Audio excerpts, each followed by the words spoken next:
चतुर ससा आणि सिंह खूप पूर्वी एका जंगलात एक भयानक सिंह राहत होता। तो दररोज एक प्राणी मारून खायचा। जंगलातील सर्व प्राणी घाबरले होते। सिंह म्हणाला, दररोज मला एक प्राणी स्वेच्छेने या, नाहीतर मी सर्वांना मारेल। सर्व प्राण्यांनी घाबरून होकार दिला। रोज एक प्राणी सिंहाकडे जायचा। एके दिवशी सशाची पाथाय आली। तो खूप चतुर होता। तो मुद्दाम उशिरा गेला।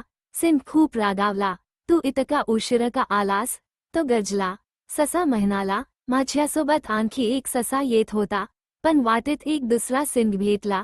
तो म्हणाला की तोच खरा राजा आहे, म्हणून मी उशिरा आलो। सिंह रागाने फफदला, माझ्याशिवाय दुसरा राजा कुठे आहे तो? ससा त्याला एका कूपाजवळ घेऊन गेला। त्याने पाण्यात सिंहाचा प्रतिबिंब दाखवला। सिंह ओरडला आणि विहिरीत उडी मारली। तो कधीच बाहेर आला नाही। सगळे प्राणी आनंदात झाले आणि सशाचे खूप कौतुक झाले।